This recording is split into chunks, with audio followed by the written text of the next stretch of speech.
Living under a rock? So sometimes I see men make comments online, and their comments seem about 20 years out of date.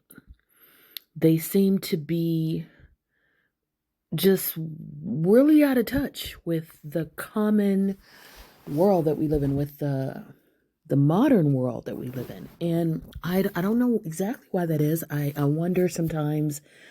Is it that they are just looking at their neighborhood, maybe their city, their circle of influence, and they're not watching the news, they're not reading any books, they're not aware of how things have changed? For example, if a person were to make a statement about, man, everybody's just always drunk and wasted, and I can't just believe how much people drink, and what is wrong with the whole world right now? I mean, everybody just seems to be drinking all the time. Now, there are demographics, of course, that we know that do that. Yes. But the alcohol industry as a whole has lost a tremendous amount of money because many demographics of people don't seem to be drinking at all. In fact, mocktails and other types of non alcoholic drinks are surging in popularity. You know, a person could say, man, everybody eats unhealthy and there's nobody that's health conscious anymore and nobody that's working out. And of course, we know there are a lot of people that are unhealthy. There are a lot of people that don't eat healthy, but there's also a tremendous wellness industry and all kinds of products and services that are booming and that are expanding, with meal prep, with meal delivery, with all kinds of different types of diets, that people are exploring because they want to be more health conscious and they're investing in being health conscious.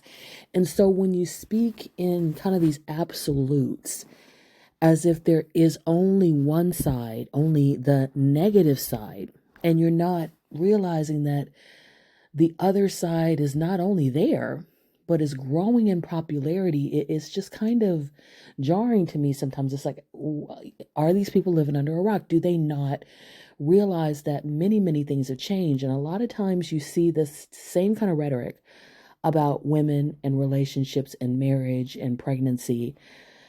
Marriage rates are down, birth rates are down, and I had a conversation with a gentleman, and he said, that men are looking for younger women because they want to avoid the bitterness and the negativity and pessimism of older women who have, given their youth to knuckleheads, and now, they have this horrible attitude about men.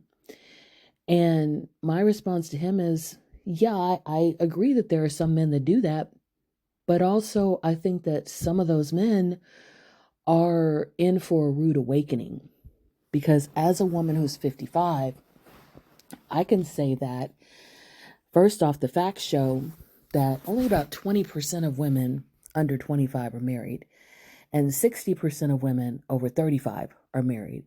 So women 35 and up are three times more likely to marry and to desire marriage than those under 25.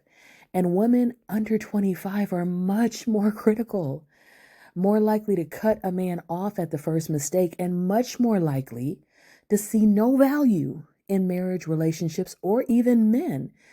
They are sometimes so pessimistic that it shocks me as a woman who was trained by previous generations to settle, to keep the family together, to keep the peace, to be submissive. All those are old, not new mindsets. And young women today do not have them in most cases. And older women are learning the cutoff and the boundary skills from the young. So it's the older women who were told, you made your bed, now lie in it. It's the young ones who leave their family, their job, and their relationship because they aren't happy or they feel disrespected.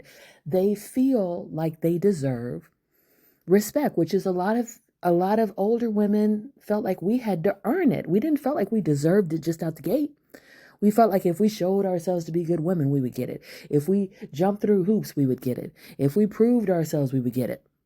But these younger women, first sign of disrespect and you're blocked. They're moving on. And so it's the older women who've learned from younger women about patriarchy and control and manipulation and the perils of conservative thinking. And as far as the whole knuckleheads comment, I can't speak to that. I have no experience with that. And I don't know any older women who do.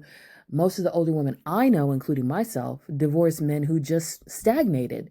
They never evolved. They were entitled. They were lazy when it came to personal growth, but they were educated. They were employed. They were, quote, good men, but horrible husbands, and very far from knuckleheads.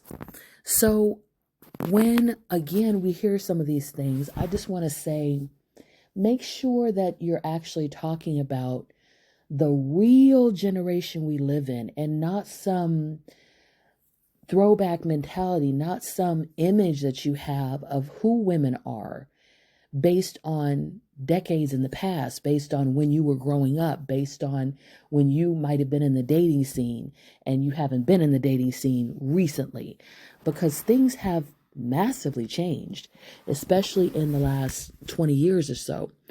And they're continuing to change a lot. So, I just think that's some food for thought, and I'd love to hear your thoughts on it, your comments. Also, check out my podcast, Zenergy, Zennurgy. Check out my books on Amazon. I'm Zenashe, Zenase. That's 2 words. And you can also check out, my other videos and share and like and subscribe. I'd love to have you follow me. And thank you so much for all of your support. May you walk in Zenergy. Have a great day. Living under a rock?